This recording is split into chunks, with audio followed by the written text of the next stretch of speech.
तो hello guys, मैं दिनेश फिर से हाजिर हूँ आपके सामने एक नई वीडियो के साथ में। इस वीडियो में हम करेंगे ज्योग्राफी का 7th लेसन, जो कि है राष्ट्रीय अर्थव्यवस्था की जीवन रेखाएं। तो चलिए शुरू करते हैं। इसमें जानेंगे हम भी हमारे देश में क्या क्या चीज़ें, क्या कि कौन कौन सी चीज़ों का महत्व ज़्यादा है, किस किन चीज़ों से हमारे देश की आय बढ़ती है घटती है, ये सभी चीज़ों के बारे में डिस्कशन करेंगे इस लेसन में। तो चलिए शुरू करते हैं। इसमें देखिए कि वस्तु तथा सेवाएं एक स्थान से दूसरे स्थान पर अपने आप नहीं पहुंच सकती, तथा इनको एक स्थान से दूसरे स्थान पर ले जाने के लिए हमें परिवहन की जरूरत पड़ती है। ठीक बात है, बिल्कुल जायज़ बात है। अभी गन्ना खेतों में पड़ा पड़ा मील तक तो पहुंचेगा नहीं, उसे पहुंचाने के लिए कुछ ना कुछ साधन, ट्रैक्टर वगैरह की जरूरत पड़ेगी। तो वही चीज़ है। वस्तु और सेवाओं को ले लाने तथा ले जाने के लिए पृथ्वी के तीन महत्वपूर्ण संसाधनों का हम प्रयोग करते हैं। सबसे पहले स्थल, दूसरा जल, तीसरा वायु। ठीक है। स्थल परिवहन में, इनमें परिवहन के साधन कौन कौन से होते हैं? स्थल परिवहन में देखिए, स्थल परिवहन में सबसे पहला आता है सड़क परिवहन, उसके बाद में आता है रेल परिवहन, उसके बाद में आता है पाइपलाइन परिवहन। ठीक है। उसके बाद में जल। जल में क्या है? आंतरिक जल परिवहन। आंतरिक जल परिवहन का मतलब होता है भी हमारे देश के अंदर जो नदियां नहरें हैं उनसे जो परिवहन होता है उसे आंतरिक जल परिवहन कहते हैं। दूसरा है समुद्री जल परिवहन, जो समुद्र से, देश से बाहर समुद्र से होता है उसे समुद्री जल परिवहन कहते हैं। उसके बाद में वायु। वायु में क्या है? वायु में दो प्रकार का परिवहन होता है, एक तो घरेलू विमान सेवा और एक अंतर्राष्ट्रीय विमान सेवा। घरेलू विमान सेवा के दो पार्ट है। सबसे पहला पार्ट है सार्वजनिक विमान सेवा, जो कि सरकारी होती है, जैसे इंडियन एयरवेज हो गया। ठीक है। उसके बाद में है निजी विमान विमान सेवा, जो किसी एक पर्टिकुलर एक बंदे का निजी विमान हो, उसका प्राइवेट विमान हो। उसके बाद में आता है अंतर्राष्ट्रीय विमान सेवा। अंतर्राष्ट्रीय विमान सेवा में क्या होता है भी, एक देश से दूसरे देश में ट्रैवल किया जाता है, उसे अंतर्राष्ट्रीय विमान सेवा कहते हैं। या सामान का आदान प्रदान, आयात निर्यात किया जाता है, उसे अंतर्राष्ट्रीय विमान सेवा कहते हैं।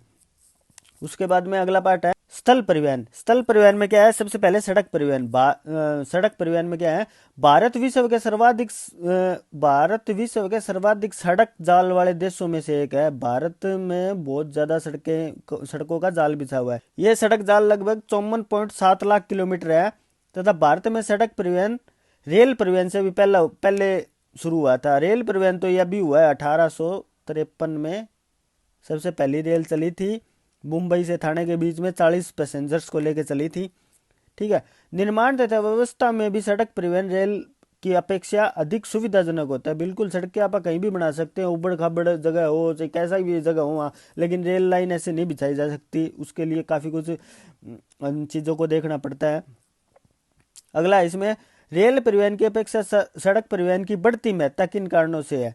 तो इसमें पहला पॉइंट है, रेलवे लाइन की अपेक्षा सड़कों की निर्माण लागत बहुत कम होती है। बिल्कुल भी, रेल लाइन को बिछाने के लिए बहुत ज़्यादा पैसों की जरूरत पड़ती है, लेकिन सड़कों में ऐसा नहीं है। सड़कें आप कहीं भी बना सकते हैं, कैसा भी सरफेस हो, कैसा भी स्थल हो, अपने को ऊबड़ खाबड़ हो, पर्वतीय क्षेत्रों में भी सड़कें बनाई जा सकती हैं। उसके बाद में अगला पॉइंट यही है, ऊबड़ खाबड़ भूभाग पर सड़कें बनाना आसान होता है। बिल्कुल, रेल लाइन बिछाना आसान नहीं होता। अधिक ढाल प्रवणता, ढाल मतलब कि जो निचाई की जगह होती है ना, जैसे पर्वत पहाड़ों की ढलान होती है। ठीक है। तथा पहाड़ी स्थानों में भी सड़कें निर्मित करना आसान है। बिल्कुल।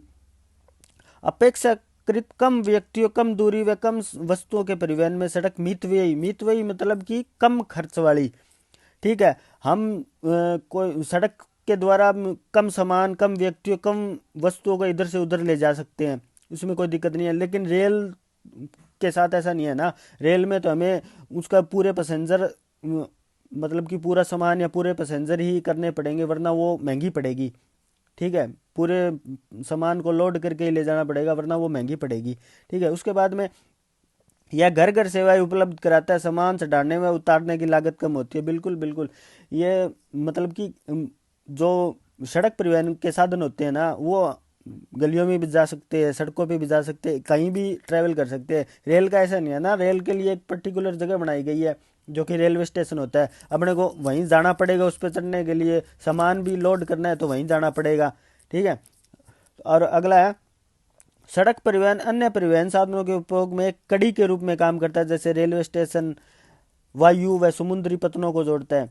ठीक है। अब रेलवे स्टेशन जाने के लिए भी हम कार में बैठ के जाएंगे, स्कूटर पे बैठ के जाएंगे, तो वो सड़क परिवहन का साधन हो गया ना। अब अपने को कोई सामान पहुंचाना है तो किसी टेम्पू में लेके जाएंगे ना स्टेशन तक, ताकि उसमें रेल में चढ़ा सके। तो सड़क परिवहन काफ़ी महत्वपूर्ण होता है।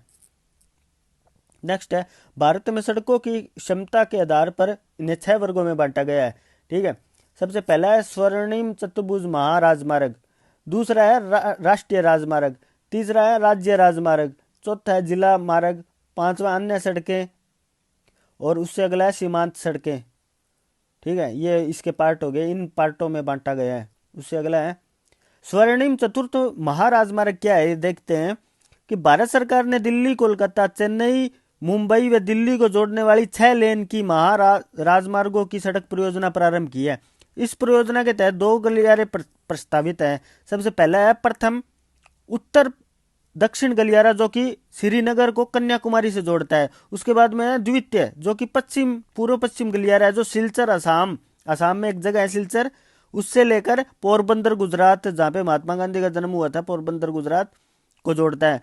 इस महा राजमार्ग का प्रमुख उद्देश्य भारत के मेगा सिटी के मध्य दूरी व परिवहन समय को न्यूनतम करना है। इस महाराजमार्ग का उद्देश्य क्या है, जो भारत की बड़ी बड़े शहर है ना, उनके बीच में आवाजाही में लगने वाले टाइम को कम करना है। यह राजमार्ग परियोजना भारत के राष्ट्रीय राजमार्ग प्राधिकरण NHAI के अधिकार में आता है। ठीक है, अगला है राष्ट्रीय राजमार्ग। राष्ट्रीय राजमार्ग क्या होते हैं? राष्ट्रीय राजमार्ग देश के दूरस्थ भागों को आपस में जोड़ते हैं। जो देश के अंदर दूर स्थित भाग होते हैं, उनको आपस में जोड़ते हैं। जैसे मैंने ये फोटो लगा रखी है, आपको दिख रहा होगा अच्छे से। ठीक है, ये प्राथमिक सड़क तंत्र है, जिनका निर्माण व रख रखाव केंद्रीय लोक निर्माण विभाग के अधिकार क्षेत्र में आता है। ठीक है, अनेक पूर्व राष्ट्रीय राजमार्ग उत्तर से दक्षिण तथा पूर्व से पश्चिम दिशाओं में फैले हुए हैं। ये देख लीजिए, ये इसमें दिखाई दे रहा है अच्छे से फोटो में, उत्तर से दक्षिण, पूर्व से पश्चिम। दिल्ली व अमृतसर के मध्य ऐतिहासिक शेरशाह सूरी मार्ग राष्ट्रीय राजमार्ग संख्या 4 के नाम से जाना जाता है। ओके, क्वेश्चन आएगा, ऐसा क्वेश्चन आ सकता है भी, जो दिल्ली से अमृतसर मार्ग है वो कौन से नाम से जाना जाता है, कौन सी संख्या से जाना जाता है, तो वो हाईवे नंबर 4।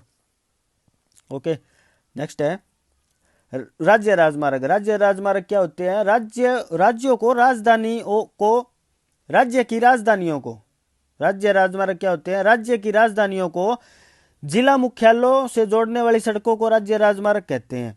ठीक है, राज्य तथा केंद्र शासित क्षेत्रों में इनकी व्यवस्था निर्माण का दायित्व राज्य के सार्वजनिक निर्माण विभाग PWD का होता है।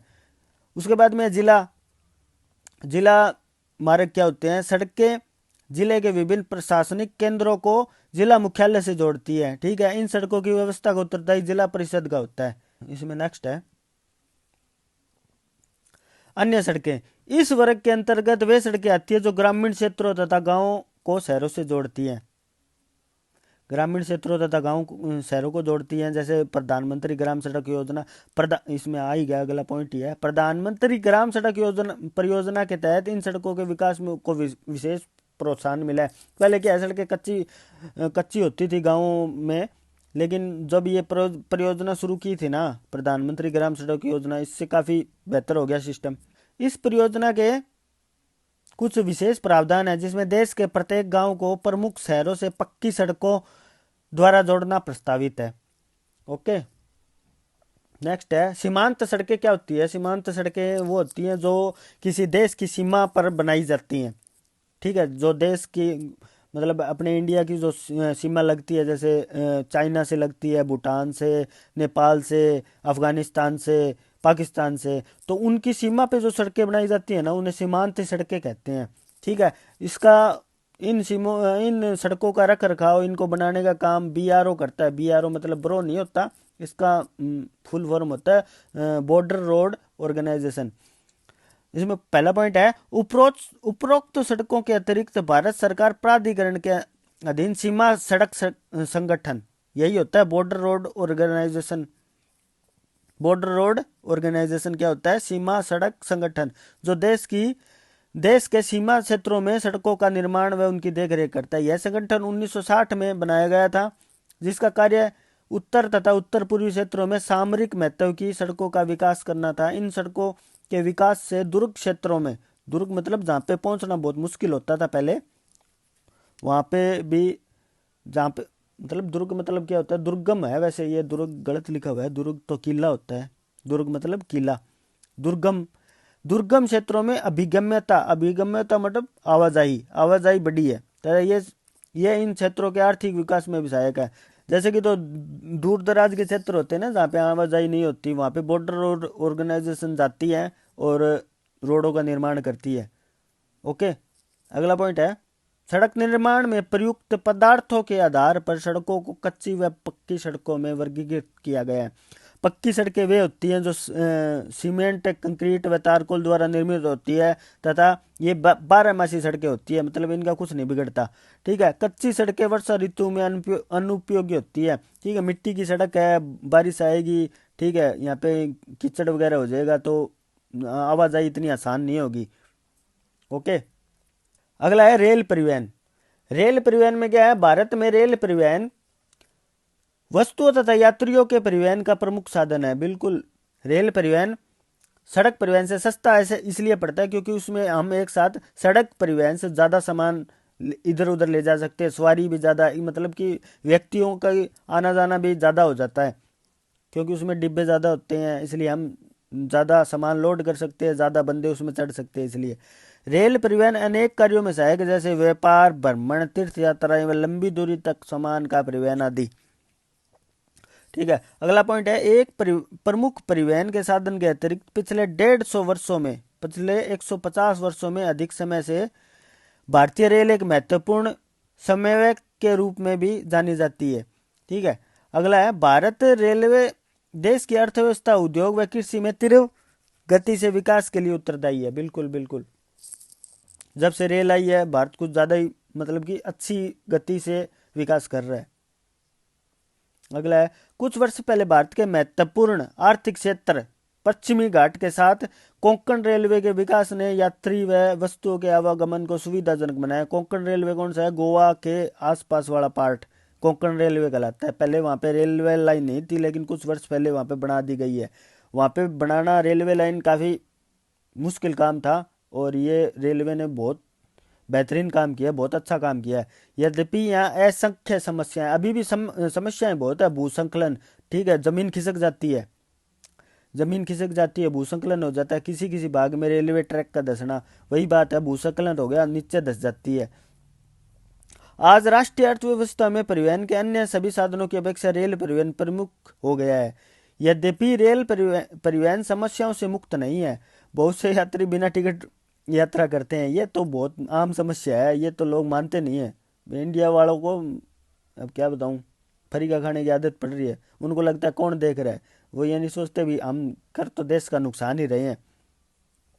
अगला है, रेल संपत्ति की हानि तथा चोरी जैसी समस्याएं भी पूर्णतः समाप्त नहीं हुई है। रेल वो क्या है ना, भारतीय रेलवे ने नारा दे रखा है ना, रेल हमारी संपत्ति है, तो क्या है, लोग जो रेल डिब्बों में बल्ब पंखे लगे होते हैं उतार उतार के ले जाते हैं, तो ऐसा नहीं होना चाहिए, ये बहुत ज़्यादा गलत बात है, लोगों को समझना चाहिए, इससे हमारा ही नुकसान हो रहा है, वो हमारी ही संपत्ति है। ठीक है, अगला है, जंजीर खींचकर यात्री कहीं भी अनावश्यक रूप से गाड़ी रोकते हैं, जिससे रेलवे को भारी हानि उठानी पड़ती है। ये बिल्कुल जायज़ बात है। लोग जो गांव के लोग मतलब कि जो पिछड़े इलाकों के लोग होते हैं ना, वो ऐसा करते हैं, रेल चैन की जंजीर खींच देते हैं रेल की, जिससे क्या होता है, रेल को रोकना पड़ता है, जो वो स्टार्ट होती है तो ज़्यादा ईंधन उसमें खर्च होता है, तो नुकसान ज़्यादा होता है। अगला पार्ट है पाइपलाइन। पाइपलाइन परिवहन क्या होता है ये देख लीजिए। पाइपलाइन, जैसे मैंने फोटो दिखा रखी है, ये तो पाइपलाइन परिवहन का उपयोग शहरों व उद्योगों में पानी पहुंचाने के लिए होता था। ये पहले की बात कर रहा है, ये पानी पहुंचाने के लिए होता था। आज इसका प्रयोग कच्चा तेल, पेट्रोल उत्पाद तथा तेल से प्राकृतिक तथा गैस क्षेत्र के उपलब्ध गैस शोधनशालाओं, उर्वरक कारखानों व बड़े ताप विद्युत घरों तक पहुंचाने में किया जाता है। ठीक है, इसमें आजकल ईंधन भी, कच्चा तेल, पेट्रोलियम वगैरह भी ट्रैवल उनके लिए भी पाइपलाइनें बिछा रखी हैं। अगला, ठोस पदार्थों को तरल अवस्था में परिवर्तित कर पाइपलाइनों द्वारा ले जाया जाता है। बिल्कुल, जो ठोस धातुएं होती हैं, लोहा, उनको पिघला के उनको लिक्विड बना के उनको ले जाया जाता है पाइपलाइनों के द्वारा। ठीक है, सुदूर आंतरिक भागों में स्थित शोधनशालाओं जैसे बरौनी, मथुरा, पानीपत तथा गैस पर आधारित उर्वरक कारखानों की स्थापना पाइपलाइनों के जाल के कारण ही संभव हो पाई है। ठीक है।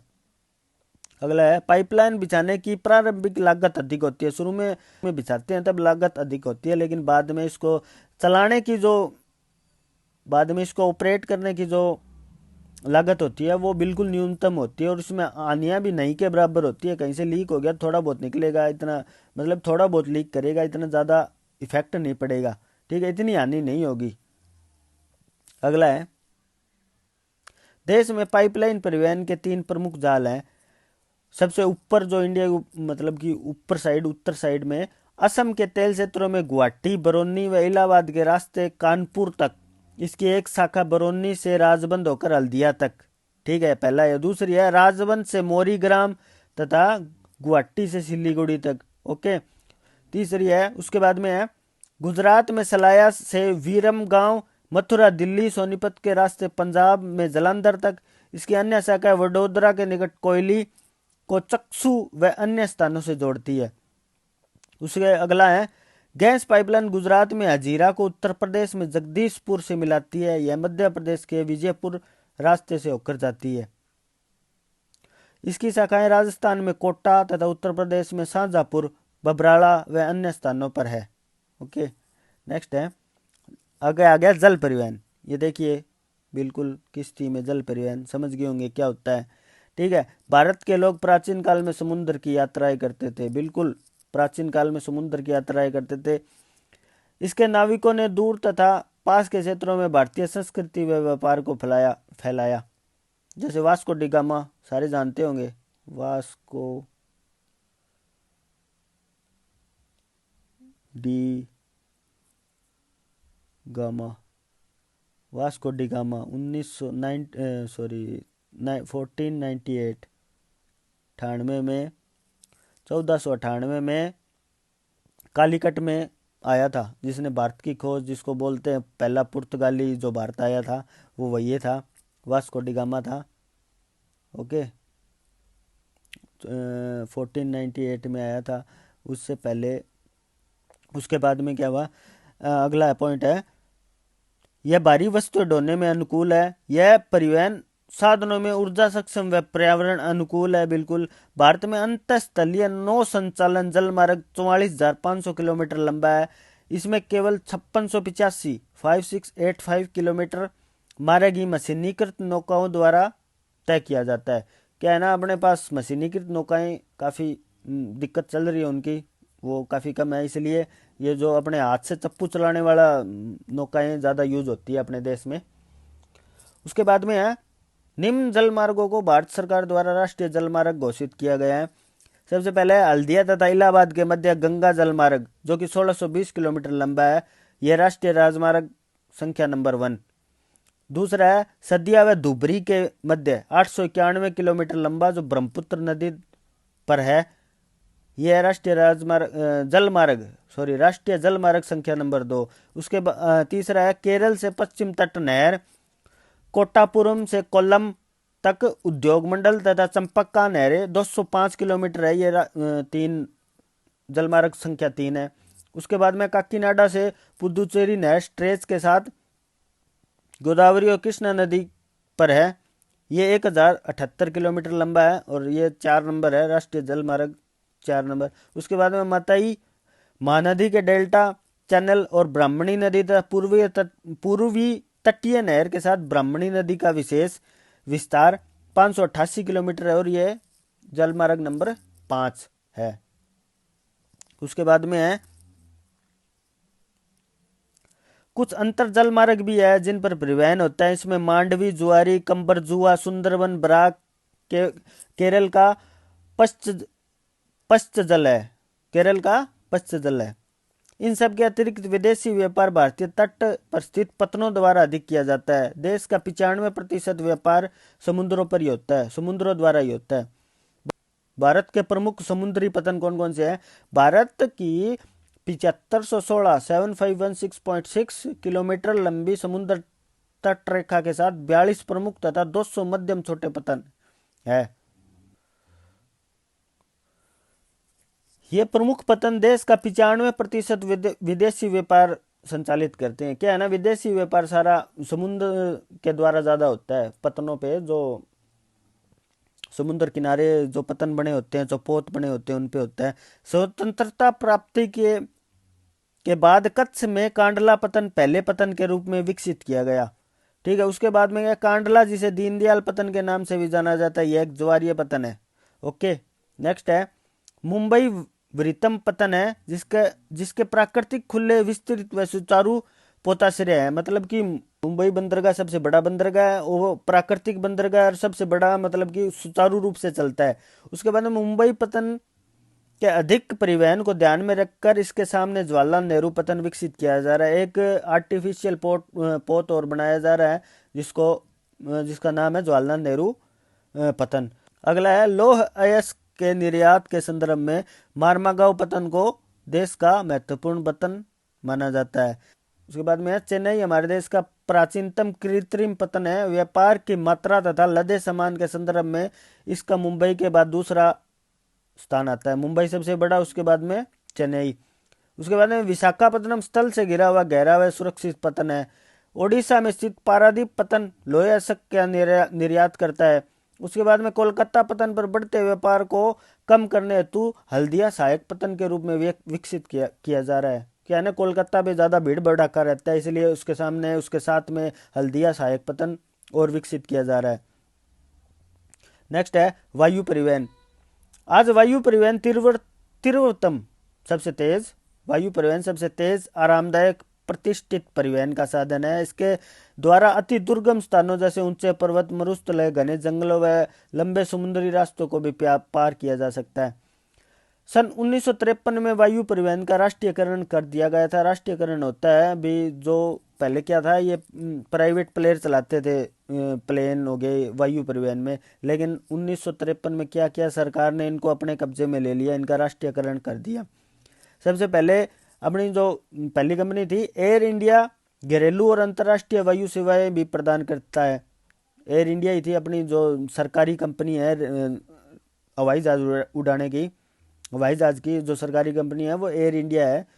ठीक है, उसके बाद में पवन हंस हेलीकॉप्टर लिमिटेड तेल तथा प्राकृतिक गैस को इसकी अपतटीय संक्रियाओं में तथा अगम्य व दुर्लभ भूभागों में जैसे उत्तर पूर्वी राज्यों, जम्मू कश्मीर, हिमाचल प्रदेश व उत्तराखंड के आंतरिक क्षेत्रों में हेलीकॉप्टर सेवाएं उपलब्ध करवाता है। जो ये पवन हंस हेलीकॉप्टर लिमिटेड है ना, ये जो पहाड़ी क्षेत्रों में जहाँ पे आया जाया इतना आसान नहीं है, वहाँ पे ये सेवाएं उपलब्ध करवाता है। तो अगला है जब से मानव पृथ्वी पर अवतरित हुआ है, यानी कि पैदा हुआ है, उसने विभिन्न संचार माध्यमों का प्रयोग किया है। लेकिन आधुनिक समय में बदलाव तीव्र गति से है। अभी तो कुछ ज़्यादा ही चीज़ें बहुत तेज चल रही हैं, जैसे कि निजी दूरसंचार तथा जनसंचार में दूरदर्शन, रेडियो, समाचार पत्र समूह, प्रेस तथा सिनेमा आदि देशों के प्रमुख संचार के साधन है। भारत का डाक संचार तंत्र विभिन्न विश्व का बृहत्तम, मतलब कि सबसे बड़ा है, विश्व का सबसे बड़ा है डाक वाला भारत का। मतलब कि भारत में सबसे अधिक पोस्ट ऑफिस है अपने इंडिया में। यह पार्सल, निजी पत्र व्यवहार तथा तार आदि को संचालित करता है। कार्ड व लिफाफाबंद चिट्ठी पहली श्रेणी की डाक समझी जाती है। ठीक है, तथा विभिन्न स्थानों पर वायुयान द्वारा पहुंचाई जाती है। द्वितीय श्रेणी की डाक कौन सी होती है? द्वितीय श्रेणी की डाक होती है जिसमें रजिस्टर, पैकेट हो गया, किताबें, अखबार, मैगजीन आदि शामिल है। ये धरातलीय डाक द्वारा पहुंचाई जाती है तथा इनके लिए स्थल व जल परिवहन का प्रयोग किया जाता है। नेक्स्ट है बड़े शहरों व नगरों में डाक संचार में शीघ्रता हेतु हाल ही में 6 डाक मार्ग बनाए गए हैं। इन्हें राजधानी, इनमें से पहला कौन सा है? राजधानी मार्ग, मेट्रो चैनल, ग्रीन चैनल, व्यापार चैनल, भारी चैनल, दस्तावेज चैनल आदि नाम दिए गए हैं। दूरसंचार तंत्र में भारत एशिया महाद्वीप में अग्रणी है, मतलब कि एशिया में पहला नंबर आता है दूरसंचार में। दूरदर्शन देश का राष्ट्रीय समाचार व संदेश माध्यम है तथा विश्व के सबसे बड़े संचार तंत्र में से एक है। यह विभिन्न आयु वर्ग के व्यक्तियों हेतु मनोरंजक, ज्ञानवर्धक, खेल जगत संबंधी कार्यक्रम को प्रसारित करता है। ओके, शक्तिमान देखा होगा, शक्तिमान आता है दूरदर्शन पे, शक्ति शक्ति शक्तिमान, वो वाला आजकल वो चला भी हुआ है ना, गंगाधरी शक्तिमान है।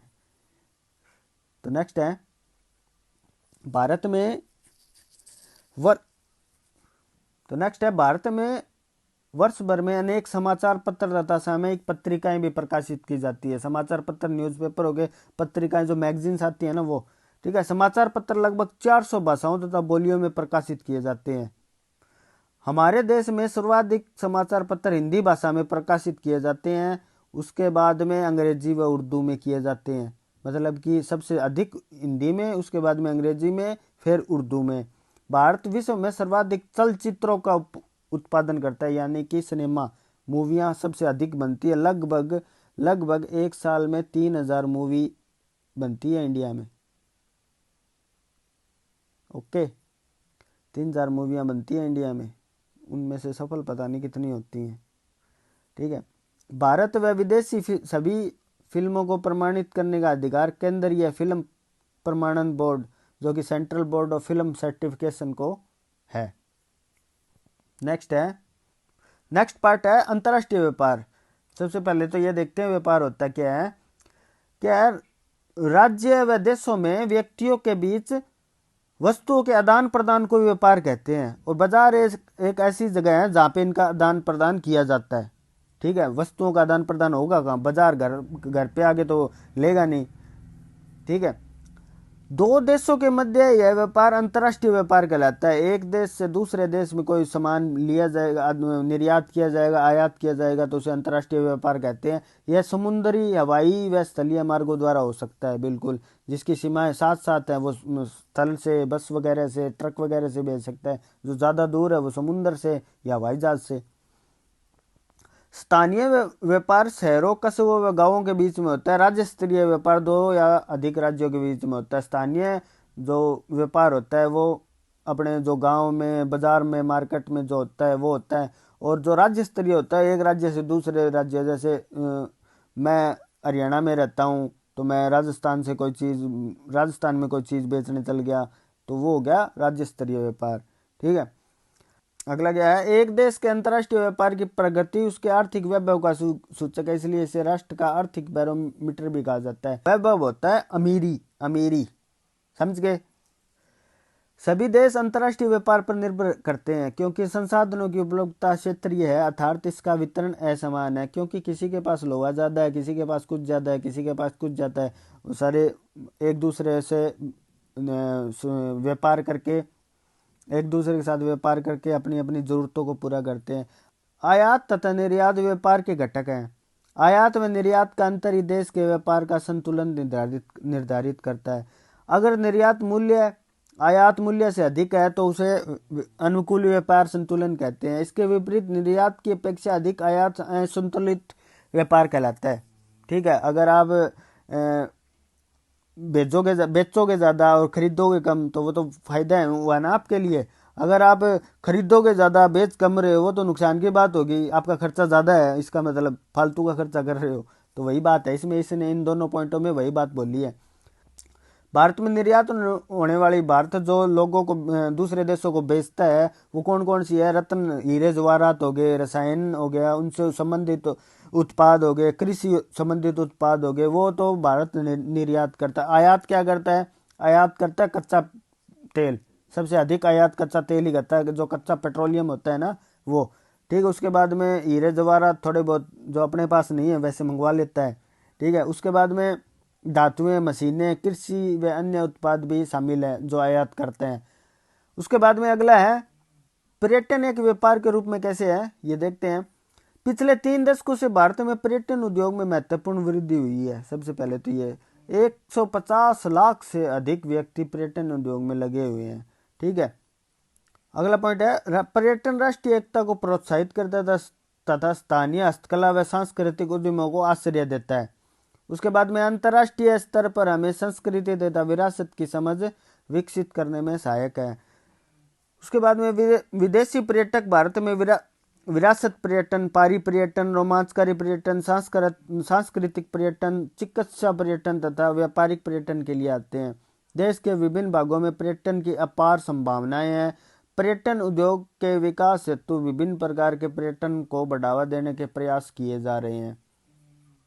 ओके स्टूडेंट्स, तो आज की क्लास यहीं तक थी। मैं आशा करता हूँ आपको मेरे द्वारा बताई हुई जानकारी अच्छी लगी होगी, आपको समझ में आई होगी। अगर समझ में आई है तो वीडियो को लाइक ज़रूर करना और अपने दोस्तों के साथ शेयर ज़रूर करना, ताकि मुझे मोटिवेशन मिले, मुझे हौसला मिले और मैं आपके लिए ऐसी ही अच्छी अच्छी वीडियो लाता रहूं, मेहनत करता रहूं आपके लिए। तो आज के लिए बस इतना ही। Bye bye.